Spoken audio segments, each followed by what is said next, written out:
प्रधानमंत्री नरेंद्र मोदी ने आज इंजीनियर दिवस के मौके पर लोगों को बधाई दी। इसके साथ ही उन्होंने मोचगुंडम विश्वेश्वरैया को श्रद्धांजलि अर्पित की। पीएम मोदी ने कहा कि उन्होंने पीढ़ियों को नवप्रवर्तन और राष्ट्र की सेवा करने के लिए प्रेरित किया है। गौरतलब है कि इंजीनियर्स डे को तत्कालीन मैसूर साम्राज्य के दीवान इंजीनियर राजनेता मोचगुंडम विश्वेश्वरैया की जयंती के उपलक्ष्य में मनाया जाता है। इसके उपलक्ष्य में पीएम मोदी ने एक पोस्ट भी शेयर किया। पीएम मोदी ने सोशल मीडिया एक्स पर पोस्ट शेयर करते हुए लिखा, हम दूरदर्शी इंजीनियर और राजनेता सर एम विश्वेश्वरैया को श्रद्धांजलि अर्पित करते हैं। वे पीढ़ियों को नवप्रवर्तन और राष्ट्र की सेवा करने के लिए प्रेरित करते रहे। इसके साथ ही पीएम मोदी ने एक वीडियो भी शेयर किया और इसके कैप्शन में लिखा, इंजीनियर्स डे पर सभी मेहनती इंजीनियरों को बधाई। उनका अभिनव दिमाग और अथक समर्पण हमारे देश की प्रगति की रीढ़ रहे हैं। कांग्रेसी नेता पी चिदम्बरम ने जम्मू कश्मीर में एक साथ 3 अधिकारियों और 1 सैनिक के शहीद होने पर सरकार पर जमकर निशाना साधा है। उन्होंने कहा कि मोदी सरकार जम्मू कश्मीर में शांति बहाली करने में विफल रही है। आपको बता दें, अनंतनाग जिले स्थित घने जंगलों में आतंकियों ने बुधवार को सेना के जवानों पर हमला बोल दिया था, जिसमें 3 आर्मी ऑफिसर व 1 सैनिक शहीद हो गए थे। इस आतंकी हमले की जिम्मेदारी पाकिस्तान में मौजूद लश्कर-ए-तैयबा से जुड़े आतंकी संगठन द रेजिस्टेंस फ्रंट ने ली है।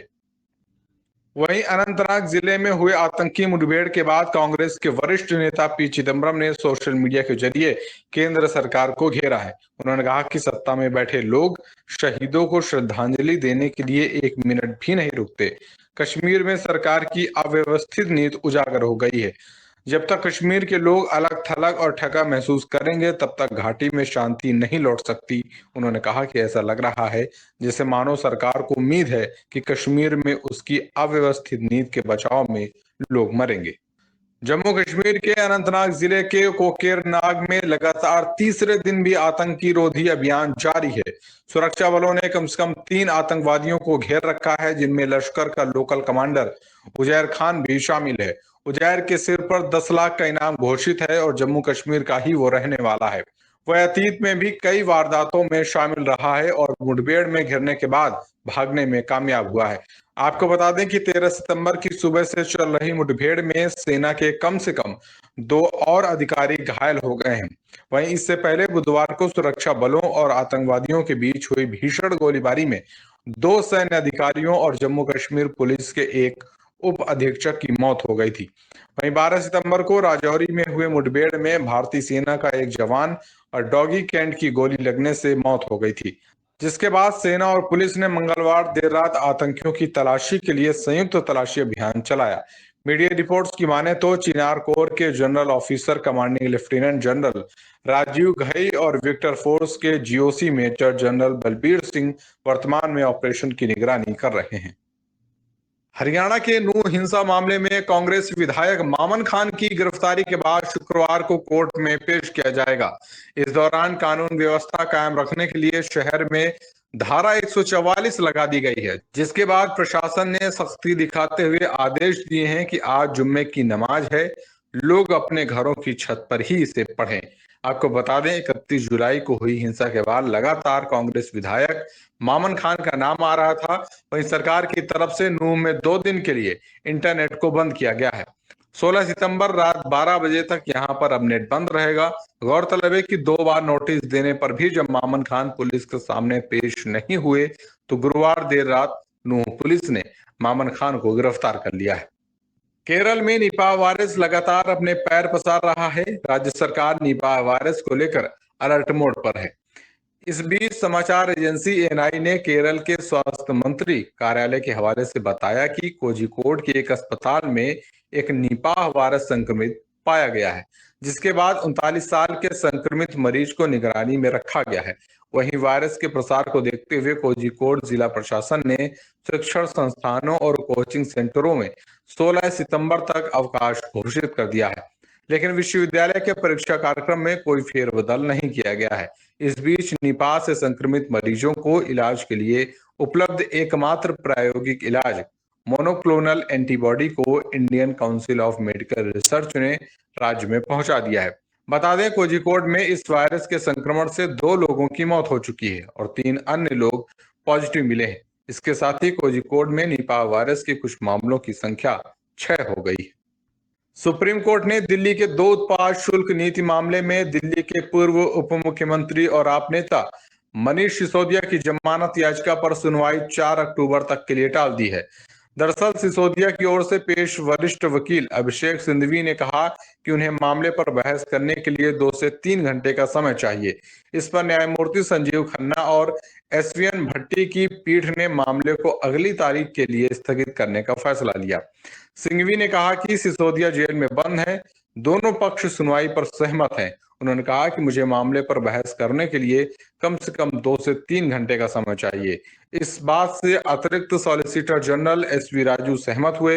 वहीं मनीष सिसोदिया के वकील सिंघवी ने आरोप लगाया कि जब भी ये मामले की सुनवाई होती है तो अखबार इस मामले को बढ़ा चढ़ाकर छापता है। इस पर पीठ ने कहा कि हालांकि हमने अखबार नहीं पढ़ा है, लेकिन हमें इसकी आदत डाल लेनी होगी।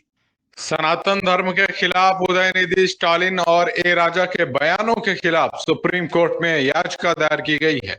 इस याचिका को चेन्नई के रहने वाले एक वकील ने दायर किया है। आपको बता दें, डीएमके नेता और तमिलनाडु सरकार में मंत्री उदयनिधि ने सनातन धर्म की तुलना डेंगू मलेरिया से की थी। इसके बाद डीएमके सांसद ए राजा ने सनातन धर्म की तुलना एचआईवी से कर दी। दोनों नेताओं के इन बयानों से बीजेपी उन पर पूरी तरह से हमलावर है, जिसके बाद चेन्नई के वकील ने अपनी याचिका में उदयनिधि और ए राजा पर एफआईआर करने की मांग की है। इसमें कहा गया है कि डीएमके नेताओं को ऐसे बयान देने से रोका जाए। साथ ही तमिलनाडु में सनातन धर्म के खिलाफ हो रहे कार्यक्रमों को असंवैधानिक करार दिया जाए। वहीं याचिकाकर्ता ने आज चीफ जस्टिस डीवाई चंद्रचूड़ से अपनी याचिका पर जल्द सुनवाई का अनुरोध किया है। चीफ जस्टिस ने कहा कि वह सुनवाई के लिए निर्धारित प्रक्रिया का पालन करें। प्रतिबंधित संगठन पॉपुलर फ्रंट ऑफ इंडिया अपनी राजनीतिक इकाई social democratic party of India के जरिए एक नया संगठन लॉन्च करने की तैयारी में है। पिछले साल सितंबर में केंद्र सरकार ने पीएफआई पर प्रतिबंध लगा दिया था। वहीं न्यूज एजेंसी एएनआई ने सूत्रों का हवाला देते हुए बताया कि पीएफआई के नेता एसडीपीआई के साथ मिलकर एक नया मोर्चा बना रहे हैं। इस मोर्चे में वे युवाओं को शामिल कर रहे हैं। सूत्रों की माने तो पीएफआई ने अपनी भर्ती प्रक्रिया में कुछ बदलाव भी किए हैं।